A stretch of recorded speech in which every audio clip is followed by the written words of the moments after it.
Je veux t'écouter, ô Père. Parle-moi encore et encore. La parole vivante de l'Éternel Dieu Tout-Puissant vous est offerte par le temple universitaire de l'Église évangélique des Assemblées de Dieu du Bénin. Nous sommes précisément à Bomé-Calavi, quartier Godomé-Togodo, à 200 mètres du carrefour Ita sur la route de Tampin. Écoutons la parole du Seigneur. Parle-moi encore. Je crois que jusque-là, nous avons observé tout ce qui a été prescrit et je suis heureux de voir vraiment cette équipe en activité, aussi le comité de l'Église qui prend soin de tout ce que nous devons faire en cette période pour nous préserver de cette pandémie. Merci, que Dieu vous bénisse. Si vous avez vos Bibles, je vous prie de bien vouloir me suivre dans le livre de Deuxième Roi. Deuxième Roi, son chapitre 20, et le verset 1 jusqu'au verset 11. Là, c'est écrit, « En ce temps-là, Ézéchias fut malade à la mort. Le prophète Ésaïe, fils d'Amoth, vint auprès de lui et lui dit, « Ainsi parle l'Éternel, donne tes ordres à ta maison, car tu vas mourir et tu ne vivras plus. » Ézéchias tourna son visage contre le mur et fit cette prière à l'Éternel. « Ô Éternel, souviens-toi que j'ai marché devant ta face avec fidélité et intégrité de cœur, et que j'ai fait ce qui est bien à tes yeux. » Et Ézéchias répandit d'abondantes larmes. Ésaïe, qui était sorti, n'était pas encore dans la cour du milieu, lorsque la parole de l'Éternel lui fut adressée en ces termes. « Retourne, dis à Ézéchias, chef de mon peuple, ainsi parle l'Éternel, le Dieu de David, ton père. J'ai entendu ta prière, j'ai vu tes larmes. Voici, je te guérirai. Le troisième jour, tu monteras à la maison de l'Éternel. J'ajouterai à tes jours 15 années. Je te délivrerai, toi et cette ville, de la main du roi d'Assyrie. Je protégerai cette ville à cause de moi et à cause de David, mon serviteur. » Ésaïe dit, prenez une masse de figues. On l'a pris et on l'appliqua sur l'ulcère. Ézéchias guérit. Ézéchias guérit. Je voudrais vous parler aujourd'hui des nouvelles transformées en bonnes nouvelles. Mauvaises nouvelles transformées en bonnes nouvelles. Il y a d'autres passages bibliques que nous allons lire après. Vous savez, dans la vie, nous avons un moment ou un autre reçu de mauvaises nouvelles. Ça nous arrive. Le décès accidentel d'un ami, d'un frère, d'un parent, la maladie d'un frère, un camarade de classe. Les mauvaises nouvelles, nous les avons toujours. Un jour, d'une manière brutale, une femme avait reçu une mauvaise nouvelle qu'elle venait de perdre son mari d'un accident de la circulation. Et le jour-là, elle a dit, « Oh, la nuit m'est tombée en plein jour. » C'était triste de l'entendre dire cela. La nuit m'est tombée en plein jour. Une histoire raconte que dans un village, quand les gens enterraient quelqu'un, que le mort disait à quelqu'un qui avait la connaissance de la parole des morts, et que c'est lui seul qui entendait ce que le mort disait. Quand on enterrait un mort, le mort disait, le prochain tour c'est un tel. Et lui, il entendait ça. Chaque fois qu'ils enterrent un mort, tout le monde se précipite pour aller, pour dire, mais qu'est-ce que le mort a dit? C'est qui prochainement? Et lui, comme il entendait ce que le mort disait, le mort disait, il a dit, bon, c'est un tel. Oh! Tout le monde avait souvent peur. Un jour, ils ont enterré quelqu'un, et ce jour-là, puisque c'est lui seul qui entend ce que le mort dit, et qu'avant de sortir, le mort a dit, tu sais, prochainement c'est ton tour. Prochainement c'est ton tour. Quand ils sont sortis et ils sont enterrés, les gens se sont approchés de lui pour savoir, bon, c'est le tour de qui prochainement? Qu'est-ce que le mort a dit? Il a dit, aujourd'hui là, le mort, il a chuchoté, il a bégayé, il a parlé. Je n'ai même pas entendu ce qu'il a dit. Je n'ai pas entendu. Comme le mort a dit que prochainement c'est ton tour, comme c'est son tour, il dit qu'il n'a pas entendu. Oui, c'est vrai. Hein? Je n'ai pas entendu. Le mort, il n'a pas bien parlé aujourd'hui. Il murmurait, il bégayait. Les mots ne sortaient pas bien, je n'ai pas entendu. Je ne sais pas. Oui, parce que c'était son tour. Ici, nous voyons que Ézéchias tomba malade. Oh, c'est terrible. Il tomba malade et il apprend que le prophète Ésaïe est là. Certainement, Ésaïe va lui apporter une bonne nouvelle. Ésaïe va lui dire, certainement, il guérira. Non, Ésaïe vient, il dit, ainsi parle l'Éternel, donne tes ordres à ta maison, car tu vas mourir et tu ne vivras plus. C'est comme un pléonasme là. Hein? Car tu vas mourir. Ouh, quelle mauvaise nouvelle. Mais je voudrais vous dire qu'en Dieu, nous pouvons transformer nos mauvaises nouvelles en bonnes. Alléluia. Voilà la chance que nous avons en Dieu. Nous pouvons transformer nos mauvaises nouvelles en bonnes. Parce que nous avons Dieu avec nous. Oui, vous devez le savoir, que Dieu est tout puissant. Il peut changer la mauvaise nouvelle en bonne nouvelle. Oui, il le fait. Et il veut le faire ce matin. Donne tes ordres à ta maison car tu vas mourir. Quelle mauvaise nouvelle. Apprendre sa propre mort. Nous aimons peut-être annoncer la mort d'autrui, mais apprendre notre propre mort, c'est difficile. Ézéchias tombe malade. On lui apprend que le prophète Ésaïe est là, dans la cour royale. Il dit, faites entrer le prophète. Il s'attendait à une bonne nouvelle, mais là, ce n'était pas une bonne nouvelle. Tu vas mourir. C'est ce que le prophète lui a dit de la part de l'Éternel. Et vous voyez la réaction d'Ézéchias, il tourna son visage contre le mur et se mit à prier. Dieu existe.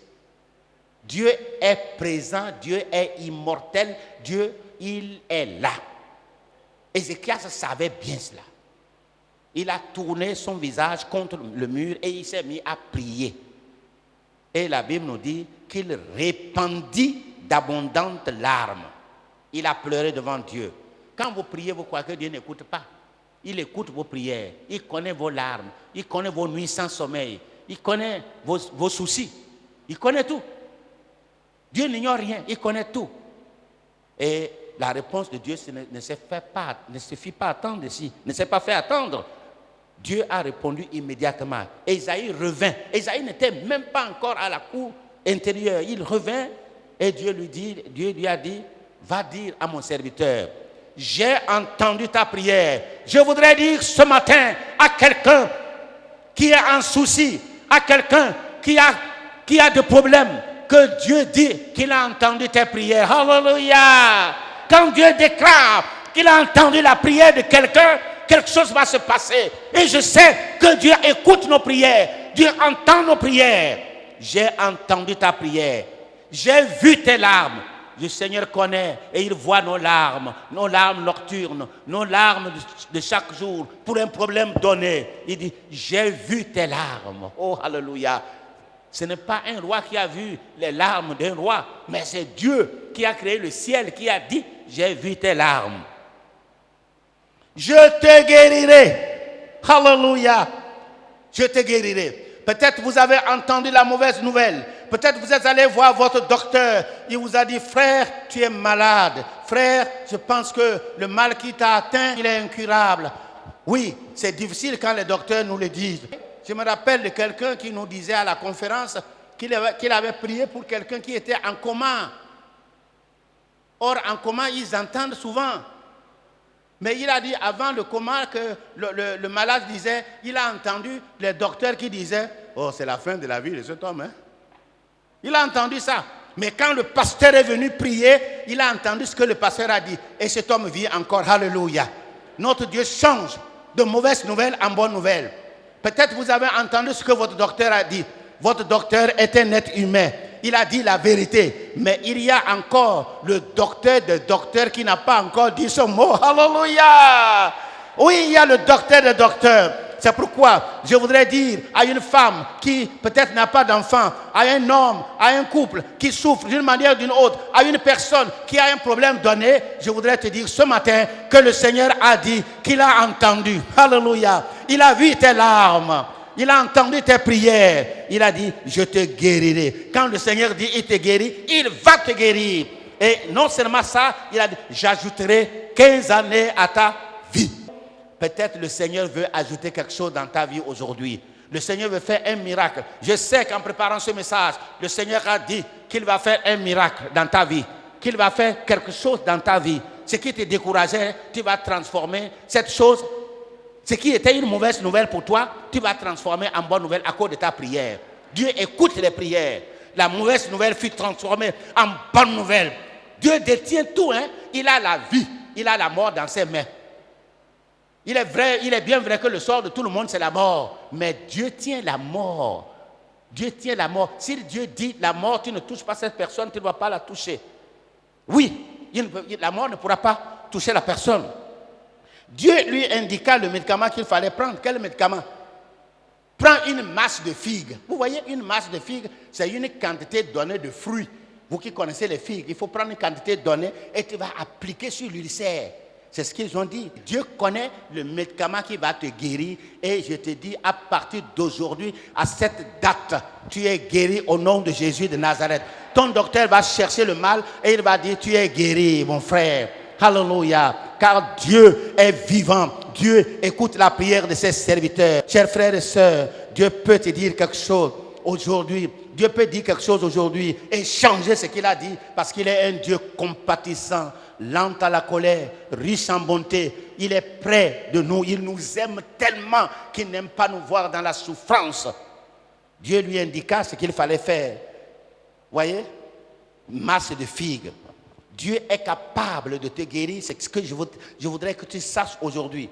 Oui, les docteurs peuvent t'annoncer une mauvaise nouvelle, mais c'est Dieu qui peut la changer en bonne nouvelle. Moi, je me rappelle, quand nous étions passés à Jéricho, 2 femmes se sont présentées. Une, le docteur lui a dit, tu as un cancer, tu vas mourir. Mais nous avons prié pour elle. La femme n'est pas morte. Elle a fait encore 3 enfants. Elle a vécu pendant longtemps et je crois qu'elle vit quelque part. Notre Dieu est un Dieu de miracles et de prodiges. Je voudrais te dire ce matin que notre Dieu est un Dieu de miracles. Et ton miracle, ce n'est pas demain, c'est aujourd'hui. Dieu te guérit. Oui, Dieu te guérit. Je vous avais raconté l'histoire d'une jeune missionnaire. Elle avait reçu l'appel d'aller dans un pays chaud. Je crois que c'était en Afrique ou bien en Asie. Elle a eu l'appel d'aller prêcher la parole de Dieu. Elle a été visiter le docteur. Elle a consulté le premier docteur. Il a dit, ta santé ne te permet pas d'aller dans un pays chaud, tu vas mourir. Ce n'est pas possible, tu ne peux pas. C'était là le diagnostic. Elle a laissé ça. Elle est allée encore voir un autre et il a donné le même diagnostic. Ta santé ne te permet pas. Est-ce que vous savez que cette femme est allée en mission? Je vous raconte une histoire vraie. Elle est allée en mission malgré tout cela. Elle est partie en mission. Et après, elle est revenue, après plusieurs années, elle est revenue en congé, comme nos missionnaires le font. Elle dit, bon, j'irai saluer les docteurs qui m'ont fait le diagnostic et qui ont constaté que ma santé ne va pas, moi-même je le sais, je suis fragile. Elle est allée chez le premier, on a dit, le docteur est mort depuis. Elle dit, je vais saluer un tel. Elle dit, oh, le docteur est mort. Elle dit, bah, le docteur est mort. Ils ont dit, oui, il est mort. Elle dit, bon, comme le premier est mort, au moins j'irai saluer le second pour voir. Le second qui m'avait fait aussi le diagnostic, elle est allée là-bas. On a dit, oh, le docteur est mort. Les 2 sont morts. Elle dit, moi qui avais une santé fragile, je vis encore. Notre Dieu détient la vie et la mort. Notre Dieu détient tout. Et il faut avoir la crainte de Dieu. Elle qui avait la santé fragile, qui ne pouvait pas aller travailler dans un pays chaud, elle y est allée, elle est revenue, elle a vécu. Et ceux-là qui étaient en bonne santé sont morts.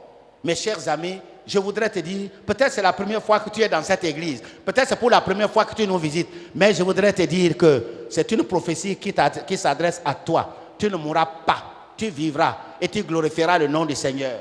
Oui, je te le dis, tu me le témoigneras, tu ne mourras pas, tu glorifieras le nom du Seigneur. Oui, notre Dieu est un Dieu de miracles et de prodiges. Quelqu'un a-t-il reçu une mauvaise nouvelle? Cette mauvaise nouvelle que tu as reçue, elle sera transformée aujourd'hui en bonne nouvelle. À cause de Dieu. Oui. Une masse de figues pour guérir cette maladie mortelle. Cela a été ainsi. Dieu connaît le remède. Si le remède doit être trouvé dans une montagne, quelque part, si ça doit être trouvé dans la profondeur des eaux, le Seigneur trouvera ce remède pour toi. Tu ne mourras pas, tu vivras pour glorifier le nom du Seigneur. Tu ne mourras pas. Tu ne mourras pas. Ta figue est déjà trouvée. Oui, ta guérison est certaine. Le grand médecin Jésus-Christ déclare ce matin que ta guérison est certaine. Tu ne mourras pas. La mauvaise nouvelle sera transformée en bonne nouvelle. Tu fêteras tous tes anniversaires. Tu les fêteras, tous tes anniversaires. À cause de Dieu vivant et vrai. Tu fêteras tes anniversaires. Nous servons un Dieu tout-puissant. Notre Dieu est un Dieu tout-puissant. Il te donne encore plusieurs années à vivre. Tout ceci nous montre que Dieu tient la vie et la mort dans ses mains. Malgré que la mort soit le sort commun des hommes, Dieu dit non. Puisqu'il y a eu dans la Bible des gens qui ne sont pas morts. Dieu avait dit à Élie, tu ne mourras pas. Élie monta au ciel dans un tourbillon. Dans un tourbillon. Vous connaissez le tourbillon? Il monta au ciel dans un tourbillon. Et Enoch, Dieu a dit, tu ne mourras pas. Tu es mon ami. Tu ne mourras pas. Dieu a fait une exception de deux personnes que nous voyons dans la Bible, Élie et Enoch. Enoch, il a pris. Ils sont partis au ciel sous l'étonnement des anges. Les anges lui disent, comme il n'est pas mort, il vient ici. Dieu dit, c'est mon ami. Dieu te déclare son amitié. Dieu te déclare son amitié. Dieu te déclare son amitié. Dieu déclare son amitié. Dieu te déclare son amitié. Jésus est présentement ici dans son église pour transformer de mauvaises nouvelles en bonnes nouvelles. Oh, que le nom du Seigneur soit glorifié. Cette révélation d'un Dieu qui peut éprouver des regrets et du chagrin montre clairement qu'il entretient une relation personnelle et profonde avec sa création. Il manifeste un amour ardent pour les êtres humains. Toi, tu te dis, je suis un pécheur, je sais que Dieu dit, il t'aime. Il veut que tu renonces au péché, que tu viennes à lui. Il t'aime. Ninive avait reçu une mauvaise nouvelle. La mauvaise nouvelle de Ninive, c'est Jonas 3,4. Encore 40 jours et Ninive est détruite. Vous voyez, c'est une mauvaise nouvelle. Jonas 3,4. Jonas a dit, encore 40 jours et Ninive est détruite. Tel était le message de Dieu. Un message véridique. Qu'est-ce que les Ninivites ont fait? Les Ninivites se sont repentis. Vous voyez, la repentance peut apporter un changement dans ta vie. Peut-être tu t'es égaré à un moment donné. Peut-être dans ce confinement, tu t'es égaré. Tu as tellement consommé de mauvaises choses. Et tu vas te repentir. Oui, les Ninivites se sont repentis jusqu'au roi. Le roi a jeûné. Il a demandé à tout le monde de jeûner. Il a demandé aux bergers de ne même pas perdre le troupeau. Dieu n'a-t-il pas changé? Dieu est revenu sur sa parole. Il a dit, à cause de leur repentance, je vais reporter le jugement. J'annule le jugement. Je ne vais pas détruire les Ninivites parce qu'ils se sont repentis. Ce matin, toi qui s'es repenti, toi qui as reconnu que j'ai fait mal à Dieu, j'ai fait ce qui est mal, oui, Dieu va changer la mauvaise nouvelle en bonne nouvelle. Tu ne mourras pas, tu vivras et tu vas glorifier le nom du Seigneur. En voyant cela, Dieu a annulé. Oui, il y a de l'espoir en Jésus. Il change le temps et les circonstances. Quand il voit un cœur contrit, il est blessé, il est touché, il se repent et il est prêt à sauver. Oui, il est prêt. En Dieu, il ne faut pas croire à la fatalité.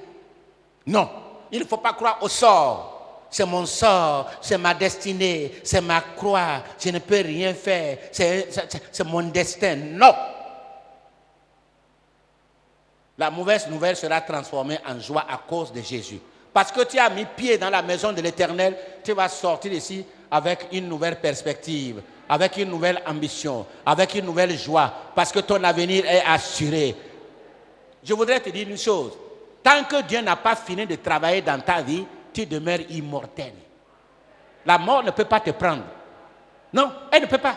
Tant que tu n'as pas fini ce que Dieu t'a envoyé faire, la mort ne peut pas te toucher, tu demeures immortel.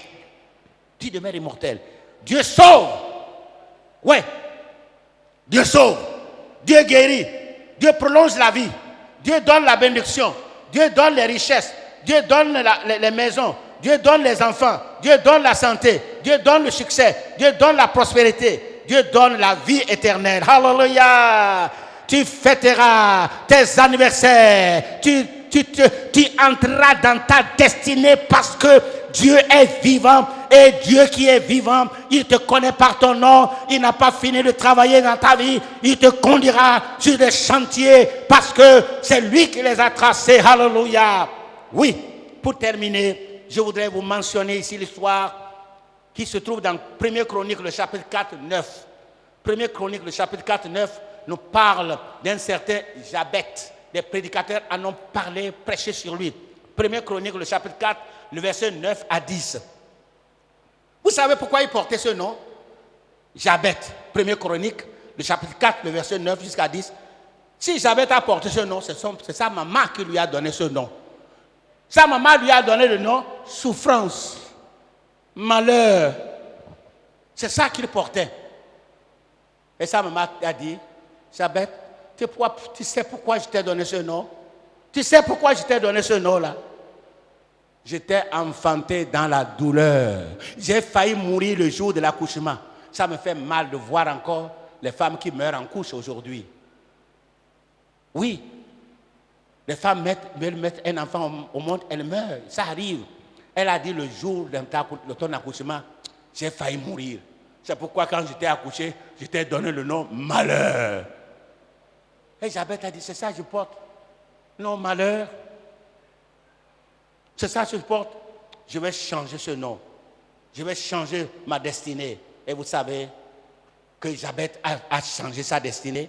Je ne vais pas porter le mot souffrance, malheur. Il a fait une prière à l'Éternel. Il a prié Dieu. Il a dit, si tu me bénis, si tu étends mes limites, si ta main est avec moi et que tu me préserves du malheur, en sorte que je ne sois pas dans la souffrance, Dieu lui accorda ce qu'il avait demandé. Dans sa famille, il fut le plus considéré que ses frères. À Aya, là-bas, à Azové, là-bas, à Dogo, tu seras le plus considéré de ta famille. Je le répète que tu seras le plus considéré. Tu seras le plus considéré de ta famille. À Yila Kongi, tu seras le plus considéré. Je là-bas à Tchoumi, jusqu'à Natetengo à Malanville. Oui, partout où tu seras, où tu es sorti, là où tu es sorti, je te déclare aujourd'hui que tu es le plus considéré de ta famille. Tu seras le plus considéré à cause du Seigneur Jésus. Tu seras le plus considéré, quelles que soient les circonstances dans lesquelles tu es né. Tu n'as plus de parents, tu n'as plus de maman. Tu te dis, je suis orphelin. Je déclare à partir d'aujourd'hui que cet orphelin, que cet homme malheureux, que cette fille malheureuse qui passe son temps à pleurer à l'université, à pleurer partout dans les pavillons ici et là, je déclare aujourd'hui que ton avenir est assuré, que le Seigneur a changé la mauvaise nouvelle en bonne nouvelle. Tu posséderas des richesses, tu posséderas des maisons, tu posséderas tout ce que l'on doit manger, tu posséderas, tu achèteras ta voiture, c'est moi qui te le dis. Oui, je ne le dis pas par moi-même, je le dis par la sous-onction du Saint-Esprit. Je dis que ce n'est pas fini. It is not finished. The Lord will work in your life. I know it. Hallelujah. Le Seigneur continue à travailler, il n'a pas fini dans ta vie.